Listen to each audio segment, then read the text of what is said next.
Friends, Noor the pharmacist आज आपके साथ एक नई वीडियो के साथ। दोस्तों, आज की एक वीडियो बहुत इंटरेस्टिंग वीडियो है, बहुत ज़रूरी वीडियो है और आपको अगर टाइम नहीं है, आप इस वीडियो को जब फारिग हों, रिलैक्स हों, तभी इस वीडियो को देखिएगा। इसमें आपको मैं एक बेस्ट करियर एडवाइस देने जा रहा हूं for job of pharmacist in Canada. बहुत सारे हमारे दोस्त जो ग्रेजुएशन करने के बाद परेशान रहते हैं कि क्या किया जाए, किस तरह किया जाए। बैड लक हमारी ये है कि जितने हमारे सीनियर्स हैं तो उनको अपनी जॉब हासिल करने के बाद वो इस तरह चेंज हो जाते हैं कि जैसे वो आपको जानते ही ना हो और आपको किसी भी किस्म की कोई करियर एडवाइस देना तो दरकिनार वो आपको टाइम भी नहीं दे पाते। अगर आप उनको अप्रोच करते हैं तो अपनी अचीवमेंट बताने के बाद फिर वो कहते हैं, ओ मैं तो बड़ा बिजी हूँ, मुझे टाइम नहीं मिलता, बड़ा हेक्टिक लाइफ है और ऐसा है तो वैसा है। तो इन तमाम चीज़ों को ऑब्ज़र्व करने के बाद मैंने फाइनली आपके लिए एक crux of different observation and experiences मैं आपको बताने लगा हूँ, ताकि उम्मीद है आप अगर इसको फॉलो करेंगे एंड आप इंशाल्लाह एक गुड जो है ना व्हाट शुड आई से और बेस्ट डिसीजन ले पाएंगे। तो टॉपिक क्या है कि job of pharmacist in Canada, how to become pharmacist in Canada. सबसे पहले याद रखिएगा, जैसे ही आप अपना एग्ज़ाम अपने मुल्क में अपने एग्ज़ाम पास करते हैं, आप अपनी ग्रेजुएशन करते हैं, आपने इमीडिएटली वर्कआउट शुरू कर देना है फॉर योर पीआर और स्टूडेंट वीज़ा इन कनाडा। यानी कि मैं आपको ये बता रहा हूं कि आपको किसी भी ऑनलाइन एग्जाम वगैरह देने की ज़रूरत नहीं है और आप इमीडिएटली जो है ना कोशिश कीजिए। हाँ देखो, दो चीज़ें हैं अभी। अगर आप कहते हैं कि नहीं थोड़ा टाइम लगेगा आपको एडजस्ट होने में और आप पीआर नहीं अप्लाई कर सकते, स्टूडेंट वीज़ा नहीं अप्लाई कर सकते, तो ठीक है, आप किसी भी फील्ड में जाके जॉब कीजिए अपने मुल्क में और उसके साथ साथ आप जो दो स्टेप्स हैं पीईबीसी के वो अटेम्प्ट करने की कोशिश कीजिए।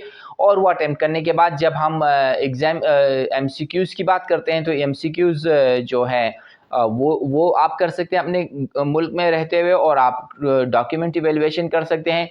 जहाँ पर हम ऑस्की की बात करते हैं तो उसके लिए फिर आपको जो है ना कनाडा जाना पड़ेगा। लेकिन बेस्ट एडवाइस क्या है, देखिए, जितना भी as soon as possible you try to get to the Canada.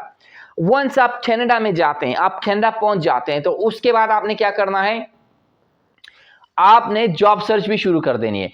आपको फार्मासिस्ट, रजिस्टर्ड फार्मासिस्ट की जॉब नहीं मिलेगी, आपको रजिस्टर्ड फार्मेसी टेक्नीशियन की जॉब नहीं मिलेगी, आपको फार्मेसी असिस्टेंट की जॉब मिलेगी, यानी फार्मेसी टेक्नीशियन की नहीं मिलेगी, क्योंकि वहां पर आपको अगेन एग्जाम देना पड़ता है। आपको जैसे ही फार्मेसी असिस्टेंट की जॉब मिलती है, उसके साथ साथ आपको क्या फायदा होने लगा है, देखिए याद रखिएगा, OSCE is one of the part of the exam which is the most difficult exam in Canada. और रेयरली जो है ना मतलब फर्स्ट अटेम्प्ट में कोई पास कर सकता है इसको। लेकिन मैं आपको जो बताने लगा हूं, तो आपको एग्जाम भी आसानी से पास हो जाएगा और आपको फाइनेंशियल बर्डन भी नहीं आएगा और आप यूज्ड टू भी हो जाएंगे और आपको वहां जाने के बाद एक्लेमेटाइज होने की भी परेशानी नहीं होगी। अब करना क्या है आपने, जैसे मैंने आपको बताया, you just get to the Canada in any ways. Once you reach the Canada, वहां पर आपने फार्मेसी असिस्टेंट की जॉब सर्च करनी है, फार्मेसी हेल्पर जिसे हम कहते हैं। जैसे ही आप फार्मेसी असिस्टेंट की जॉब सर्च करेंगे, आपको इनकम आना शुरू हो जाएगा। और चूंकि आप अपने रिलेवेंट फील्ड में जॉब कर रहे हैं, तो आपको बेसिकली जो ऑस्की है या एमसीक्यूज होंगे वो आपसे जो है ना जो रिलेवेंट फील्ड में है और आपसे प्रैक्टिकल चीज़ें पूछी जाती है। स्पेशली ऑस्की में तो आपको प्रैक्टिकल एक केस दिया जाता है। तो जब आप फार्मेसी होते हैं तो आपको लर्निंग आना शुरू हो जाती है। एक तो आपको इंडिविजुअल पर्सनल लर्निंग हो रही है, फर्स्ट थिंग। सेकेंडली, आप घर पे जाके बुक्स भी पढ़ते हैं। Third, which is the most important, कि आप अपने सीनियर के साथ अटैच हैं। आप अपने सीनियर्स के साथ डिफरेंट क्वेश्चंस कर सकते हैं, आप अपने सीनियर्स के साथ डिफरेंट टॉपिक्स पे डिस्कशन कर सकते हैं, आप अपने सीनियर्स के साथ डिफरेंट सिनेरियोज डिस्कस कर सकते हैं। अपार्ट फ्रॉम दैट आप प्रैक्टिकली चीजों को ऑब्जर्व कर रहे होते हैं। याद रखिएगा, जो प्रैक्टिकल नॉलेज है that is long lasting and that is compared to your theoretical knowledge, that is more, what should I say, कि valuable for you, especially when you are attempting the exam. तो देखें, आप अपनी field में होते हैं, apart from this, जैसे मैंने आपको बताया, आप अपने सीनियर्स से टच में होते हैं, आपको प्रैक्टिकल नॉलेज भी आ रही होती है। अब देखिए, जब आप एज अ फार्मेसी असिस्टेंट भी जॉब कर रहे होंगे तो आपको थोड़ी फाइनेंशियल आपको इनकम भी मिल रही होगी, तो आप अपने डे टू डे जो भी एक्सपेंसेस हैं उसको भी कैरी ऑन कर सकते हैं, और उसके साथ साथ आपके एग्जाम की तैयारी भी हो रही है। आपको बर्डन भी नहीं आएगा, आपको परेशानी भी नहीं होगी, झुंझुलाहट भी नहीं होती होगी। उसके क्या होगा कि आपकी जो लाइफ है वो स्ट्रीमलाइन हो जाएगी और आप एक स्पेसिफिक ट्रैक में चल रहे होंगे और आपको अपने एग्जाम पास करने में आसान हो जाता है। याद रखिएगा, बहुत सारे मैं ऐसे लोगों को जानता हूं, they are very intelligent but they could not pass OSCE exam, because that is scenario based exam, practical exam, जिसमें आपकी प्रैक्टिकल इवेल्युएशन हो रही होती है।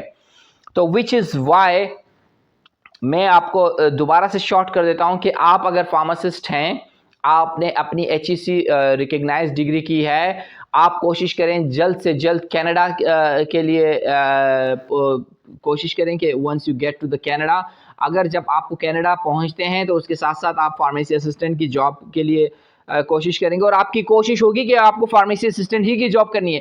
अगर आप किसी रिटेल स्टोर में, यानी फॉर एग्जांपल कंज्यूमर बिजनेस में चले जाते हैं या किसी और फील्ड में चले जाते हैं, तो आपको एग्जाम पास करने का जो है ना वो फिर मुश्किल होता चला जाएगा। तो better you try to get the job in pharmacy, and if possible in hospital pharmacy as assistant, आप जॉब कीजिए, उसके साथ आप अपने प्रैक्टिकल स्टडीज़ भी कीजिए, उसके साथ आप नॉलेज भी गेन कीजिए, और उसके बाद आप अपना डॉक्यूमेंट इवेल्युएशन भी अप्लाई कीजिए। डॉक्यूमेंट इवेल्युएशन के साथ आप MCQs भी कीजिए, और उसके बाद आप OSCE में भी अपीयर हों, और इंशाल्लाह I am damn sure that you will pass the exam very easily and without any hassles. तो दोस्तों, ये था best advice, career advice which I thought के नंबर ऑफ दोस्तों ने पूछा कि क्या किया जाए, कैसे किया जाए। तो this is the crux which I thought that I should share with you, and I am damn sure कि अगर आप ये फॉलो करते हैं तो आपको फॉर बेनिफिट्स होते हैं। एक चीज़ मैं आपको बता दूं कि जब आप कनाडा में भी पहुंचते हैं तो वहां पर आपको डिफरेंट ट्यूशन्स भी ऑफर की जा रही होती है, विच इज़ समथिंग, अगर आप एक्सपेंस करें तो मोर देन 5 to 6,000 डॉलर्स आपको देने पड़ते हैं।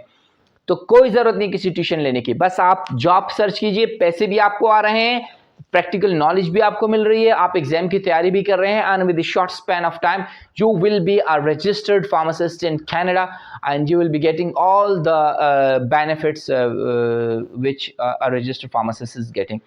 तो दोस्तों, उम्मीद है आपको क्लियर हो गया है कि how to design your future strategy.